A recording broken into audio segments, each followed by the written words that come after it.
ওই দেখেন বাচ্চা দুইটা দাঁড়ায় দাঁড়ায় কি করছে। চলে আগে দেখি। এইভাবেই চলছে, দেখলে আর বললে কি হবে? না ভাই, এরা তো আমাদেরই সন্তান। আমরা যদি সকলে এভাবে এড়িয়ে যাই নাকি চলে সমাজ কি হবে, নাকি বেঁচে থাকবে জীবনযাত্রা? মুরব্বি দুইটা আইতাছে, কি না কি জিগাইব বাবা। এই ছেলেরা, তোমরা কি করতেছো? কইছিলাম না জিজ্ঞাসা শুরু হয়ে যাইব। কি করতেছ না? মোবাইলে ক্লাস করতেছ। মোবাইলে ক্লাস করতেছো ঠিক আছে, কিন্তু হাতেই দেখি এখন কি ক্লাস ছুটি হওয়ার সময়?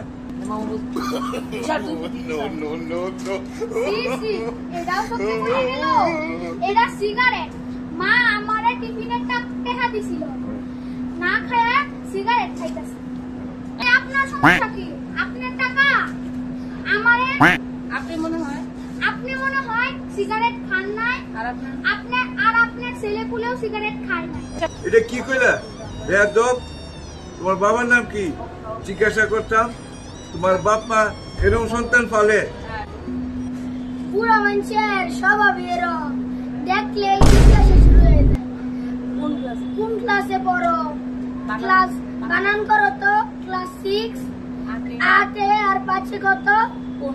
পণ্ডিত, খালি পণ্ডিত। আমাদের বাপেদের জিজ্ঞেস করুন, দাঁড়াও। জিজ্ঞেস না, আমার বাপ মায়ের সবই জানি।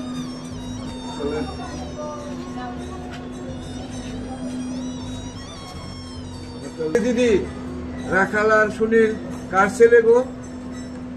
খুব খারাপ দাদা, একটা আমার আর একটা ওই বাড়ির ছেলে, খুব খারাপ। ছেলে দুটারে দেখলাম চিপায় দাঁড়াইয়া মোবাইল টিপতেছে আর সিগারেট খাইতেছে। খারাপ লাগলো বিদায় জিজ্ঞেস করতেছি। কি বললেন দাদা? আমার ছেলে এমন না, রুটি সারা রুটি খায় না, কারো সোহের উপরে ছায়া কথা কয় না, আর তার সম্বন্ধে এমন কথা বললেন। আপনারা ভালো দেখতে পারেন না কারো, আপনার বৃদ্ধ মানুষের মতো থাকবেন। মনে মনে যায়। এবার বিচার পাইলেন তো? আর ওই বাড়ির ছেলেটার খোঁজ নিয়ে দেখি কি অবস্থা। চলেন।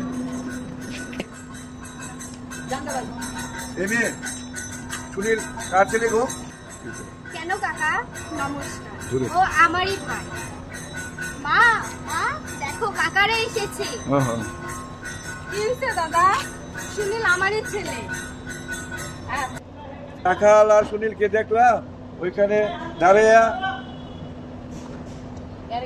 সিগারেট মোবাইল টিপতেছে আর সিগারেট খাইতেছে। এর জন্য জিজ্ঞাসা করতে আসলাম।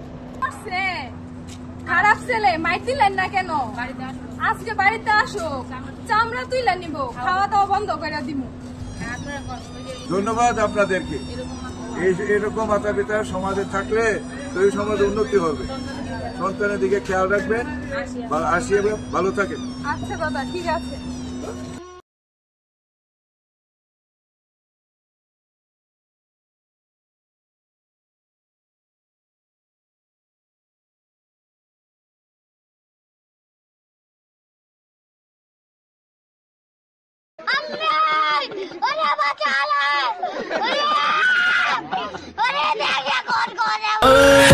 दिल भर दीदी ना भाई दीदी ना